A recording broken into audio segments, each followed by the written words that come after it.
Hello, everyone, and welcome. I am honored to have as my guest today Dr. Melinda Docter. Dr. Docter has 28 years of general education and special education experience in both teaching and administration. She holds a doctorate in education, BCBA, master's in education, and credentials in special education, moderate to severe, regular education, and administration. She recently joined the Loyola Marymount School of Education as an assistant clinical professor and director of the BCBA program. She was previously the education director for the Westmoreland Academy, a newly developed non-public school for children with autism ages 5 to 22. She is also an adjunct professor at Pacific Oaks College. She continues to work as the VP of Curriculum at Teachtown, an educational software company that creates products for children with autism and other developmental delays, and Wondergrowth Studios as an independent contractor writing curriculum for early education. She was principal at Junior Blind of America and the help group Village Glen School, as well as a staff research associate for UCLA Neuropsychiatric Institute. She has published a book titled Asperger's Syndrome, A Guide to Helping Your Child Thrive at Home and at School, with co-author Syed Naqvi, MD, Director of Pediatric Psychopharmacology, Cedars-Sinai Hospital in Los Angeles. Welcome, Melinda. I am so glad you could join me today to discuss some of the challenges that those with special needs face in the realm of education. Are you there? Thank you so much. Yeah, I'm here. Okay, I'm here.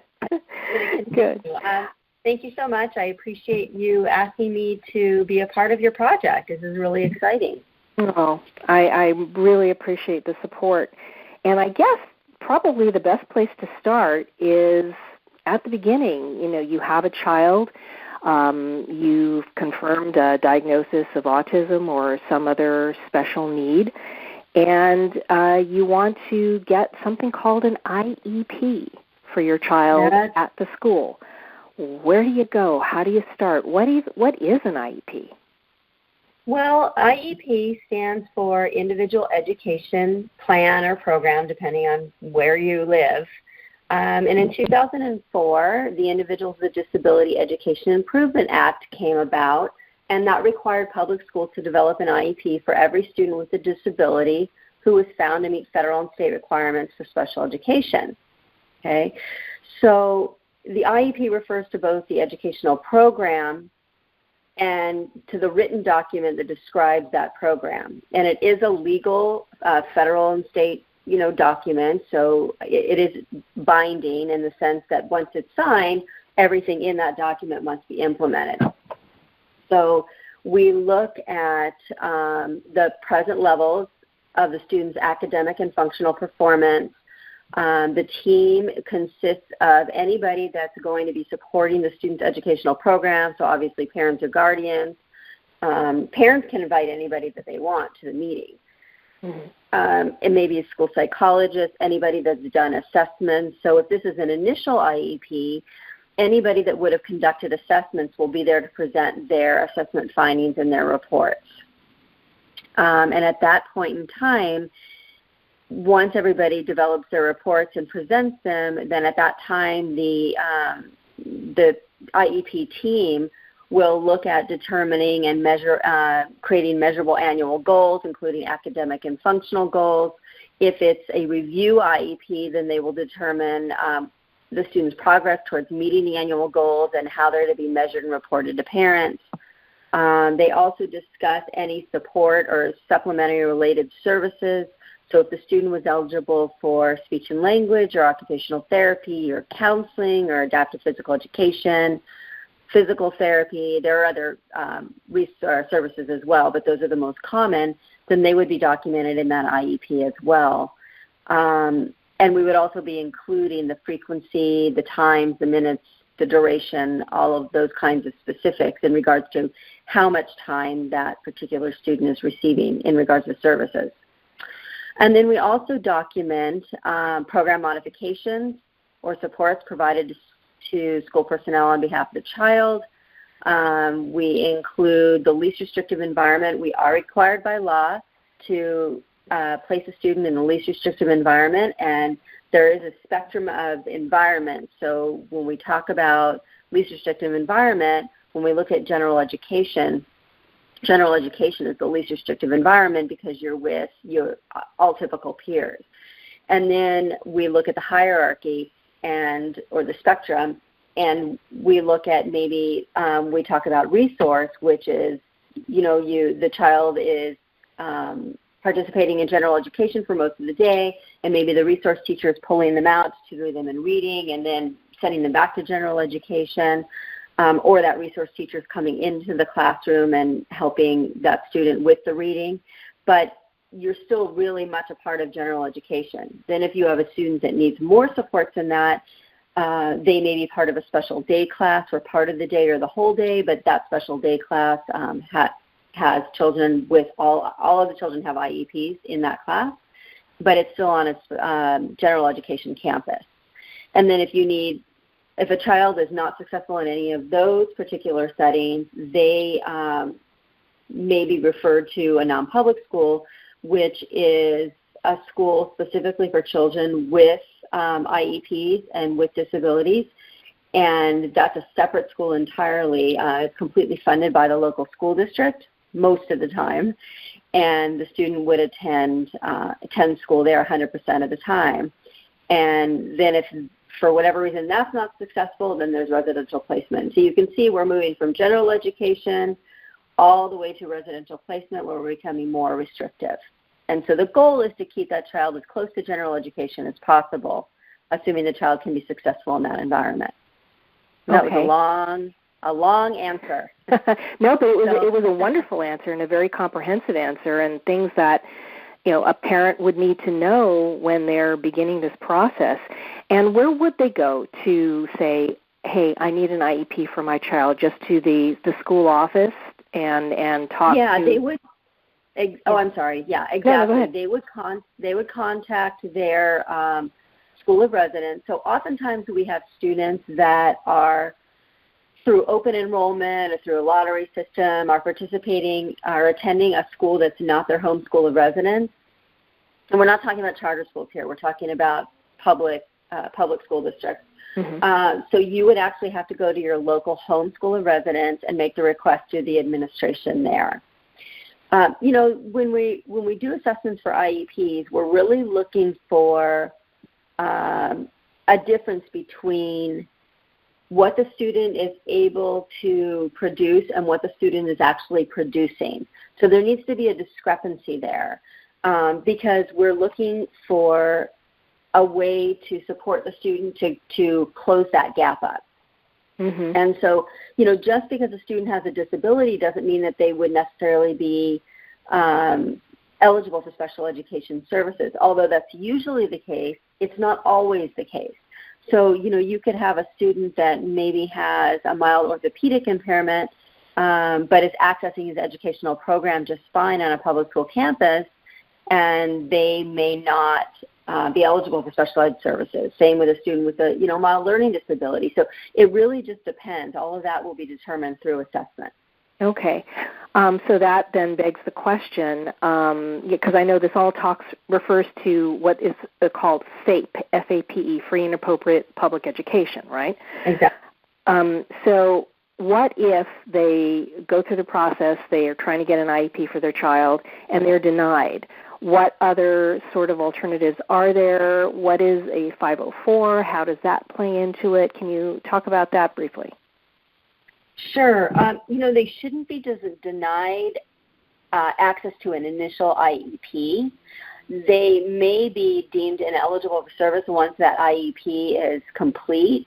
But and I could be mistaken, but every parent has a right to request an IEP if there's a need. And mm-hmm. so the school is required to legally comply with that. A 504 is not a legal document, but it's more of like a district document in which maybe there are some kids or some students that are maybe falling through the cracks or struggling a little bit, but they really are not eligible for special education. So this might be the kind of thing where most schools have something called a student support team, and that's where, let's say, a teacher sees that a student is falling behind a little bit or not doing quite as well as they previously were. And so they bring that student's concerns to what's called a student study team, and that's made up of different faculty on the school site, maybe the school psychologist, the administrator, and maybe another teacher or two, or special ed coordinator. And they talk about different ways to support that child without going through special education. And so they may come up with some ideas like extended time or working one-on-one or providing some extra tutoring, those kinds of things. Mm-hmm. When I say extra tutoring, I mean, the teacher sitting with the student one-on-one, maybe, prior to a particular activity. And then that document is shared and the suggestions are implemented. But again, it's not a legal document, but we would expect that faculty would or staff would implement what's on that document. And it's really there as a support for the child. So if a parent goes through the process and for whatever reason their child is found ineligible for the IEP, they can still request this 504, which would give the child ostensibly whatever additional support he or she needed to be more successful in the classroom. Right. They could do that. Also, just because a child is deemed ineligible at an IEP for special education doesn't necessarily mean that the parent can't move forward. In that case, all of the school districts have an appeal process mm-hmm. where it's called due process, and they can file a due process paperwork and take their case to a mediator or to a judge to determine whether or not they can still receive services. So, it's not that I'm condoning that or suggesting it, but it is a right of a parent if they feel that their child's needs are not being met and mm-hmm. they've been deemed ineligible for a particular service or for special education placement of services, they can use that venue to try to get what they need for their child. Okay, well, that's definitely good to know that option is there for them. So let's say that a parent goes through the process and they are successful in getting an IEP for their child. The child has various services and supports in place. Now, as the child goes through school and eventually enters high school, I understand that there are different tracks that are available. There's a diploma track and there's a certificate track. And what would the differences be between those two, the advantages and the disadvantages, and how would a parent know which one is right for their child? Well, a diploma track is a track that is really focused on receiving a high school diploma. So the majority of the students on a diploma track are kids that are working at grade level and are expected to meet grade level standards identified by the state. And are able to pass all their courses without any modifications. So I just wanted to go over the difference between accommodations and modifications because they are different. Okay. An accommodation is anything that will support a child to access their educational program but is not changing the content. So, for example, if they're supposed to be in algebra, let's say Algebra 1 or U.S. history, they're still expected to meet that U.S. history content and that algebra content, but they may need additional support such as extended time or small group instruction or breaking the task into smaller parts or getting extra time to do a particular activity. So all of those is there to support the student in accessing their grade level academic program, but it's not changing any content. Okay, so it's perfectly fine and acceptable for a student to be on diploma track and expected to meet grade level standards and still have accommodations. Okay, once we get into modifications, it ends up being a little bit more ambiguous. So when we're talking about modifications, we're talking about supports that actually change the required content. So, for example, let's say you're in 8th grade and you're supposed to be doing pre-algebra because you're on a diploma track program. However, that particular student is quite a bit behind in math and still working on multiplication tables. Okay, so that is a modification because we're actually changing the content. Once we start modifying curriculum and changing content to where it's actually not at grade level anymore, then we really have to look at whether or not a certificate or a functional skills program is more appropriate. Mm-hmm. Okay. That makes sense. And whether a child is in a public school, a non-public school, residential program, or whatever, those standards and differences and differentiations would apply, correct? Yes, they do. One thing that I do want to mention, diploma track, getting a high school diploma obviously allows you as a student to apply, assuming you've met all the requirements, graduation requirements, to apply for a 4-year college. And obviously you can apply for a 2-year college as well. When you're on and then once you graduate with a high school diploma, which most kids do at the age of 18, then you are no longer eligible for special education services through the K-12 arena. There are still services that you can access, at your college, but you wouldn't be receiving them through the public school system in regards to that K-12 arena. So when we talk about certificated or functional skills programs where the curriculum is modified, that is a program in which a student can stay in special ed through the age of 22. And then they can go to a junior college even though they don't have a high school diploma. So I just want to make sure that is mentioned, because a lot of times parents think if that their children are moved to a functional skills or certificate program that they're no longer eligible to go to college, and that's not true. They can go to a 2-year university. Okay. Thank you for pointing that out. Yeah, because I think I've spoken to other parents that have wondered about that, because they thought, well, my kid doesn't have a high school diploma. I guess they can't go to college. And as you've just pointed out, that's not necessarily the case. Right. It's not. Okay. Well, since we're there, we'll skip ahead just a little bit and then come back to a couple of other questions that I have. What about life after high school? What sort of supports are there in the college setting? And, what sort of, options would there be available for a child or a young person now with special needs to continue their education? Every college, whether it's a 2-year junior college or 4-year college or university, they all have departments to support students with disabilities on their campuses.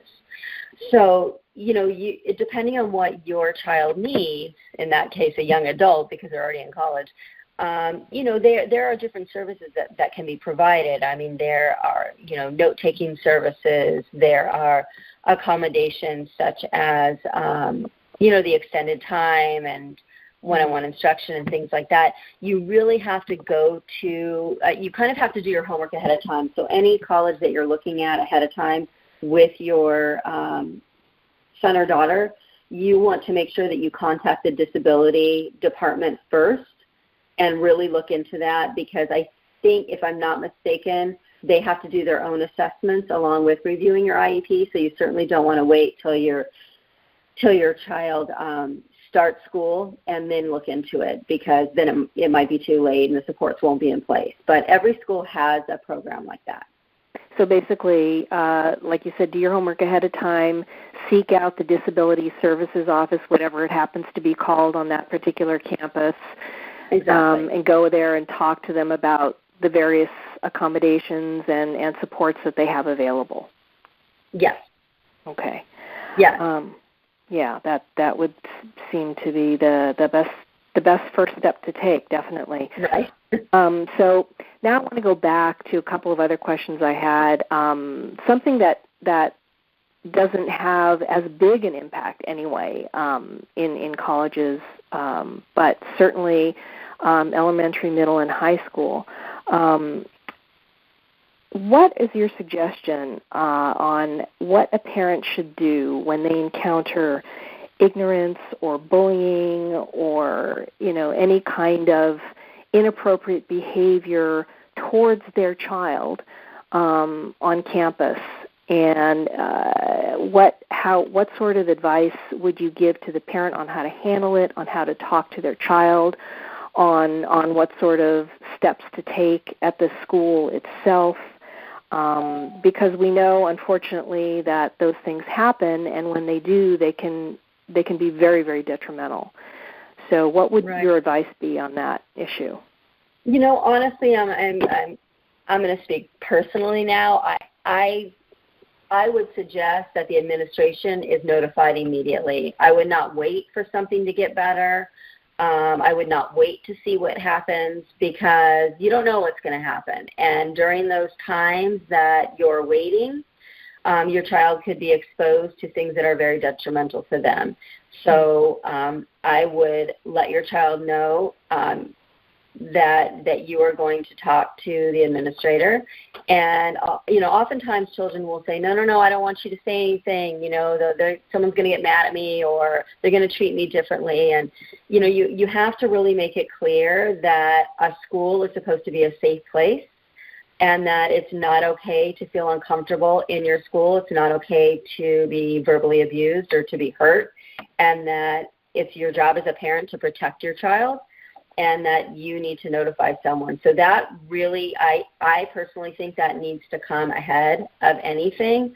I know that there was a time and place where, parents, and maybe many parents feel like this now, where parents would feel like, if I get involved, it's going to make it worse. I'll let my child, handle it themselves. They need to be able to stand up for themselves. Yes, I agree with all of that. But when we're talking about true bullying, and we're talking about potential unsafe behavior and environment, then I do think you need to get involved right away and not wait to see what happens. Mm-hmm. And that, I think that sounds like very sound advice. But let's say it has happened. It's been occurring for a while, and it has had a detrimental effect to the point where the child has been psychologically injured, or hopefully not physically injured, but just maybe is just so upset, doesn't even want to go back to school anymore. What sort of emotional supports are available in that case? Well, that's when you'd have to call an IEP. Mm-hmm. This is assuming a child already has an IEP, correct? Right. Okay. Yeah. So you would call an IEP, and you would request a psychological assessment, because the only way to receive services is through an assessment. So an IEP team can't decide that a student is eligible for, let's say, counseling unless there's been an assessment. So you would call an IEP, and then when you request the IEP at that same time, you want to make sure that you request the assessment, because what happens is if you wait till the IEP to request the assessment, then they have another, I think it's 50-day timeline to complete the assessment. Mm-hmm. Time is of the essence here. So you want to make the request at the same time you make the request of the IEP. And you want to put everything in writing, and you want to sign your name. So that way the timeline starts the same time that you request that IEP. Okay, good. Great advice there. Because, a lot of parents do wait until after the fact, and then, the problem continues and doesn't get addressed until way too far after the fact. Right. And the thing is that if it's an urgent situation and you're waiting for an IEP and you know that there's a dangerous situation, you need to contact your administrator, and if they don't do anything about it, you need to go to your district office. Okay. Because they need to make sure that school is a safe environment for all kids, and you don't have to wait for an IEP to do that. Okay, good to know. So what about the flip side of the coin? Let's say you have a child that acts out or that has certain behavioral issues that need to be addressed. How do the schools handle things in that case? How would they deal with the situation, like I said, on the flip side of the coin? Well, it really depends on the training that the staff have had, and also if it's a public versus non-public school. So, I'm in the field of applied behavior analysis now. I'm the director of the ABA program, or BCBA program, at Loyola Marymount. And, as I'm teaching my students to become board-certified behavior analysts, we're really looking at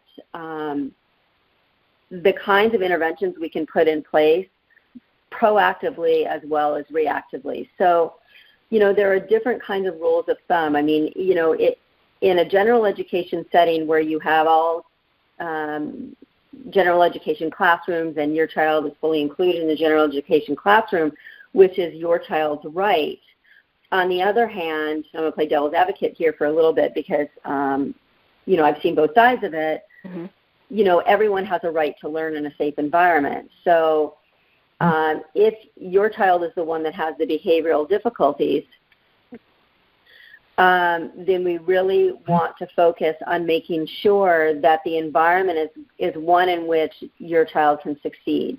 So what we find oftentimes, and not all the time, but oftentimes is that teachers who haven't been trained or classroom staff that haven't been trained will resort very quickly to what we call punishment procedures when we're talking about like extra work or timeout, things that punish a particular behavior. Mm-hmm. And what we know through research is that that's not the most effective way to change behavior.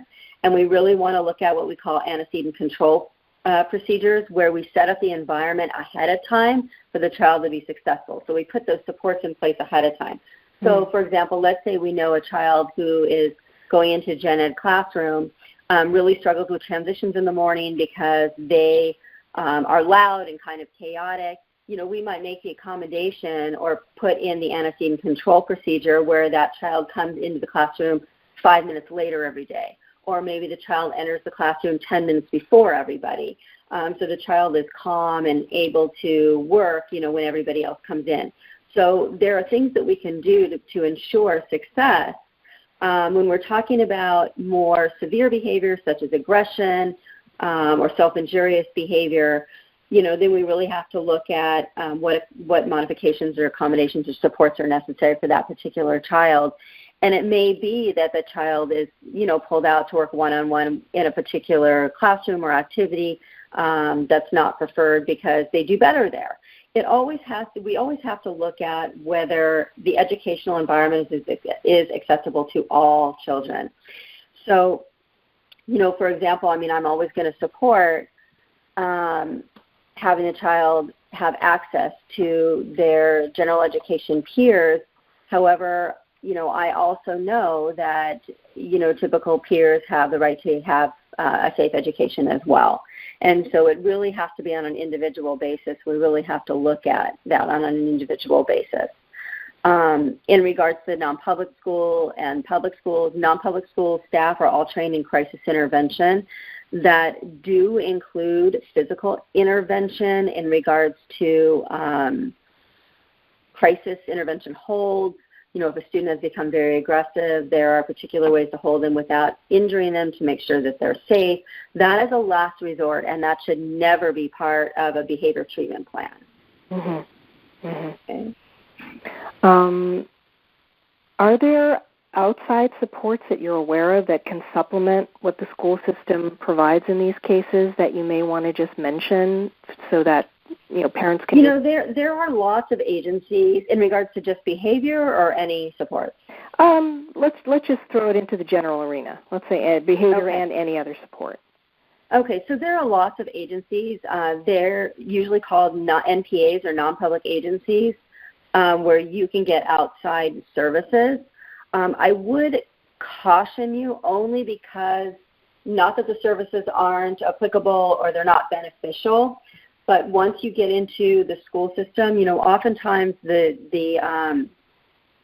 expectations at home are very different than at school, and so the services that may be working in a home environment and the behavior treatment plans or the speech services that are working in that home environment, if they choose to take those same services and put them in the school environment, they may or may not work because the environment is very different. Mm-hmm. The other thing is that, we have a lot of behavior agencies that will offer to come in and work with the student in the school setting.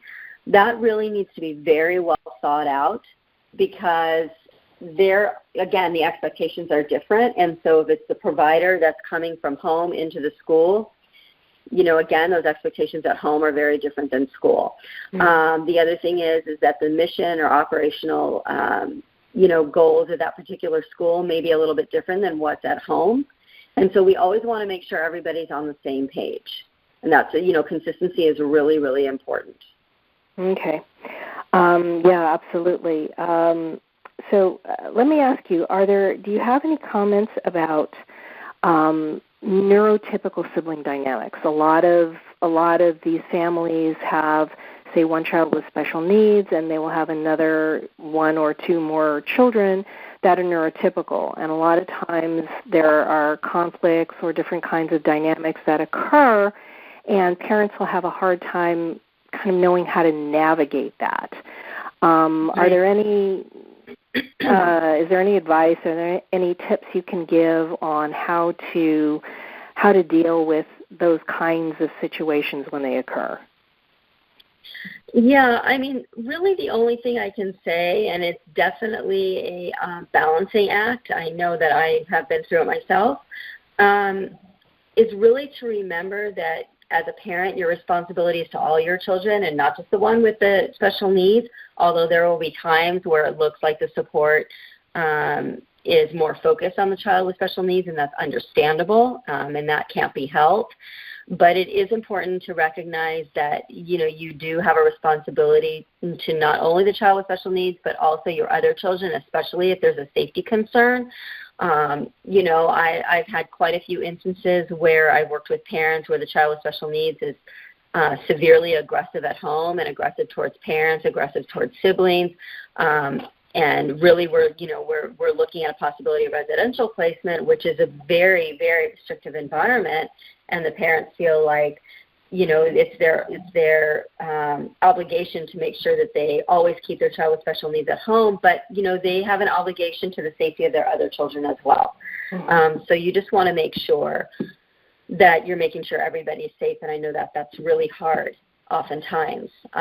When we're not talking about such severe behaviors, it's really important to set up time with your neurotypical siblings alone, with you or with mom or with dad, or with both, to make sure that child gets their needs met also, because oftentimes neurotypical children will see that parents have their hands full with the child with special needs and, won't request extra help or won't express that they have concerns or that they have struggles in school. And, sometimes we think that if we don't hear anything, that's good news, and it's not always good news. So it's a good idea, it's a good idea to check in with all our kids. Find out exactly what's going on, and just, once in a while say, hey, how are things going? Do you need some help? And like you say, carve out that time to spend as a family and to spend with your other children as well, so that they feel not only part of the family, but also part of the process and a part of the whole support structure that the parents would want to put in place, I would imagine. Right. And I know, when my kids were growing up, if my son was having a particular hard time, my husband, whoever was with my son, the other parent would be with my daughter. So the other child always had someone. I know that's difficult if you are a single parent, and I know that's difficult sometimes. But trying to create those plans where, the other child is occupied and then you go to the other child after you've addressed the concerns of your child with special needs, just make sure, again, that just because your typical child or neurotypical child isn't saying anything doesn't mean that there is not an issue there.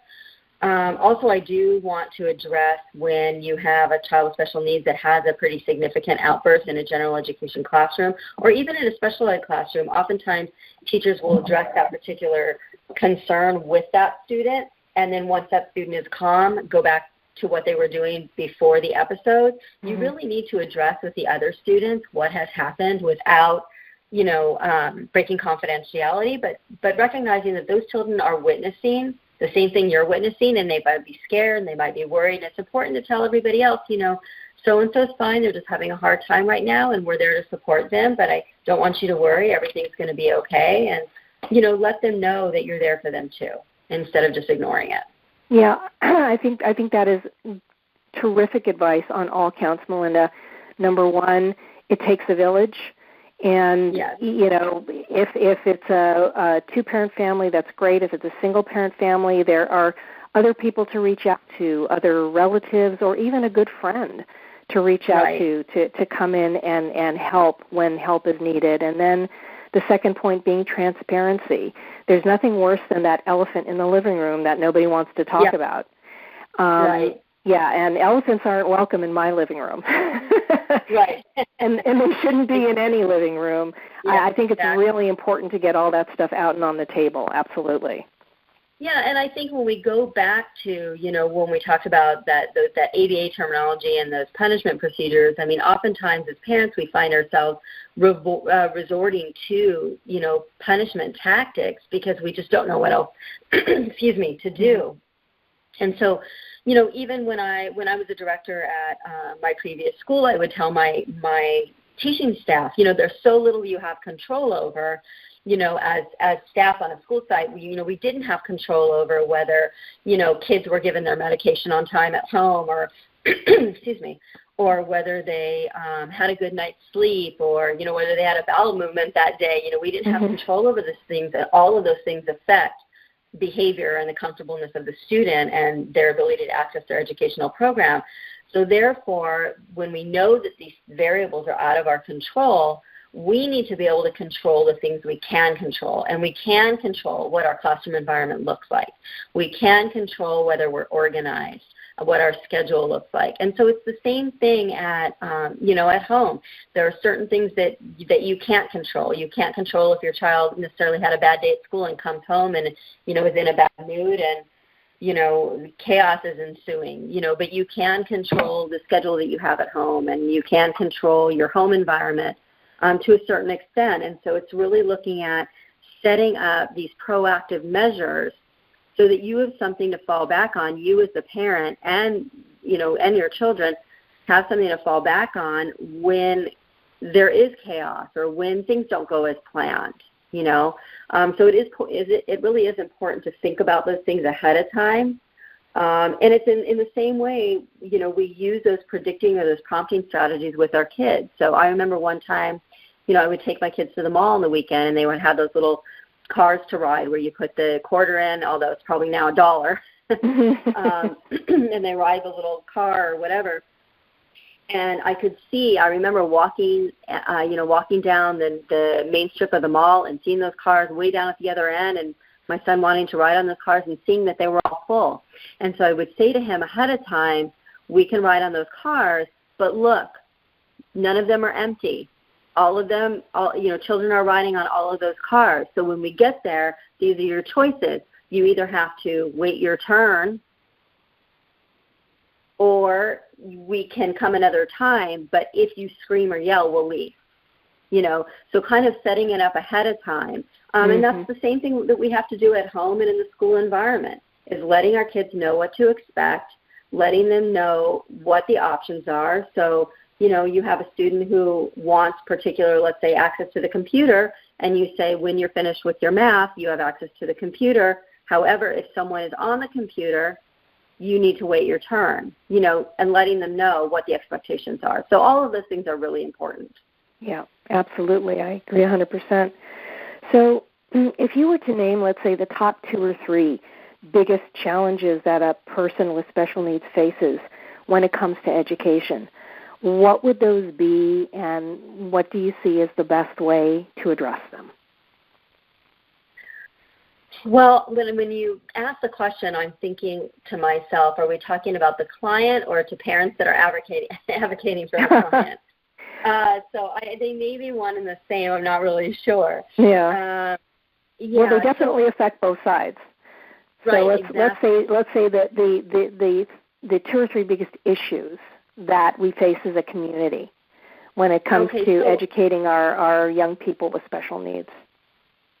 I think the one that comes to mind right off the bat are parents knowing what their rights are, and district and school personnel knowing what the parents' rights are as well. Okay, so for example, I've been in IEPs where the school staff feels like they can unilaterally make a decision even though it goes against what the parents believe or want. And that's not legal. Now, certainly services and placement can be driven by assessments, but everyone has an equal vote, for lack of a better term, an equal say in those IEP meetings. So just because, the two parents are there with 15 district personnel does not mean that their opinion or their concerns matter any less. So I want to make that point known. The other thing is that I see a lot of concern with families that are English language learners or English is not their primary language.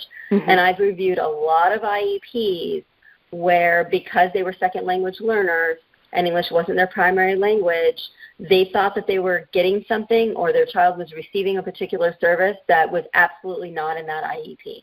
Mm. And it was clearly, once talking to them clearly, most of the time because they didn't understand what they were signing. Okay, so we want to make sure that our families, that our second language learners always have an interpreter there. I mean, they have the right to waive that interpreter, but that they always request it, that school settings always offer it. And don't make assumptions that just because parents can speak English or families can speak English, that they do understand everything that's going on. There's a lot of technical language here, and we want to make sure that we're very clear about what we're talking about. In regards to the educational programs, I think one of the reasons why the school that I came from was so successful in doing what they do is because of the culture that we created in which, students or children or clients, however you want to refer to them, or families that have children with disabilities, are seen as children that are whole and able and complete exactly the way they are, and they have barriers to learning. And this all comes from taking charge, the taking charge philosophy from Dr. Nancy Lavelle at Total Education Solutions.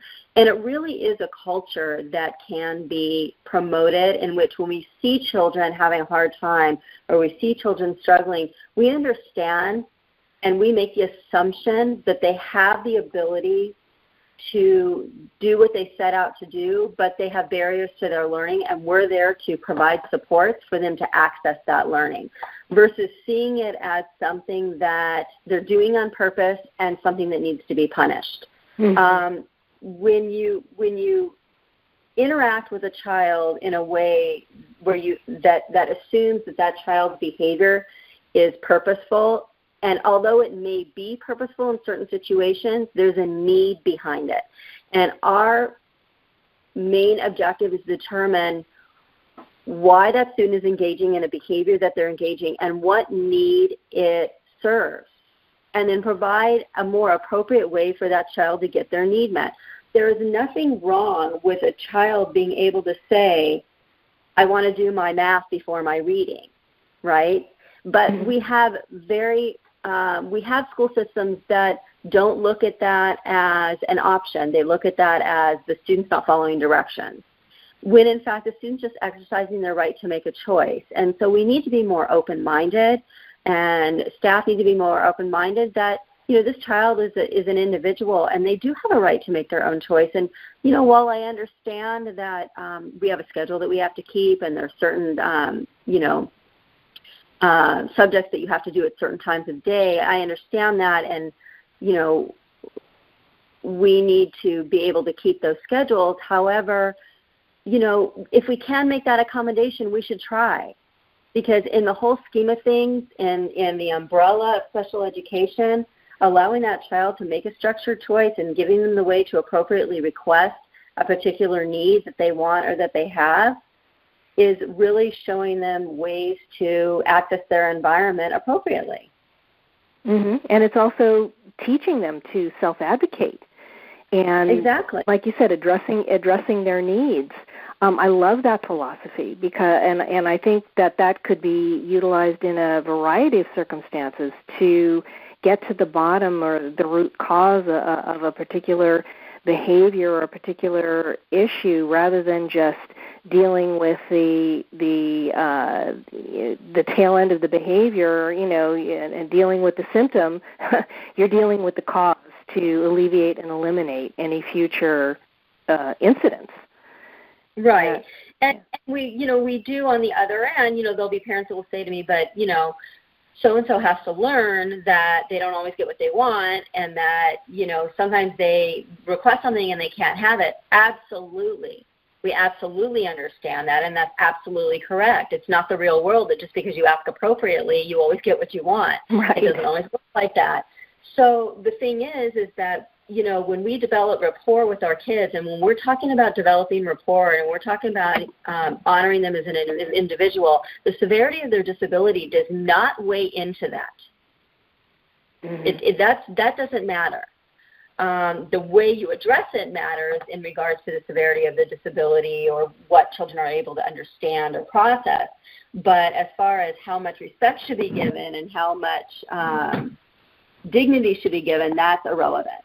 And so, when you develop that rapport by honoring an appropriate request, that child learns to trust that you understand, that you respect them as a person and as an individual. And so then when you have to let them know, I understand that you're asking appropriately, but I can't honor this request right now, or this isn't available right now, they're much more apt to understand that the next time you may be able to honor it. Mm-hmm. Mm-hmm. And that's really important. That rapport is really important. So it's not about, I'm giving in to this child. It's about recognizing that they're individuals, that they have needs, they have concerns, they have barriers to their learning, and that you're there to support them to access their educational program and their social-emotional learning and their social-emotional well-being. And that doesn't always mean that they get the answer yes, but it's teaching them how to cope and understand when the answer is no, or whether the answer is that's not available right now, and also being able to appropriately request something. Because kids are smart. Our kids are really, really smart. Mm-hmm. It doesn't matter whether they're vocal or verbal or anything else. That's irrelevant. They learn very quickly what's going to get them what they need. And if you're not going to pay attention to me and you're not going to recognize me as an individual or as a human being, and I'm not going to get my needs met, or I'm not going to be able to tell you that you need to step away because you're too close to me, and biting makes you move away, then I'm going to bite you. Mm-hmm. And if that worked last time, I'm going to do it this time, right? So our kids are very, very smart, and they understand. So our job is to teach that, we understand that you want someone to back up. There's an easier way to get what you want than biting someone, right? Mm-hmm. Instead of just resorting directly to, you bit, you're punished. Okay, we understand that safety-wise, you may need to take that student out of the room because, obviously we don't want children biting other children, but it's a deeper process than that. So that's all I'm saying.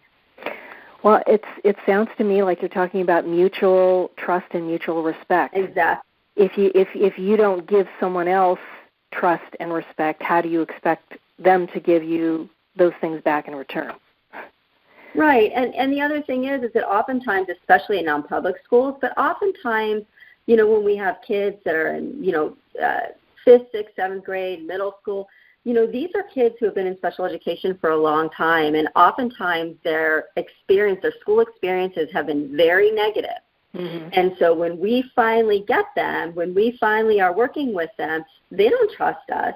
Mm-hmm. They're going to resort to whatever worked for them in the past, and their defenses are going to be up because they've not had very positive school experiences. So it might take a year to develop that rapport where you get to that place, where you can say to that child, that's not available right now, Yes, patience. I think patience is the key to a lot of these tactics and philosophies.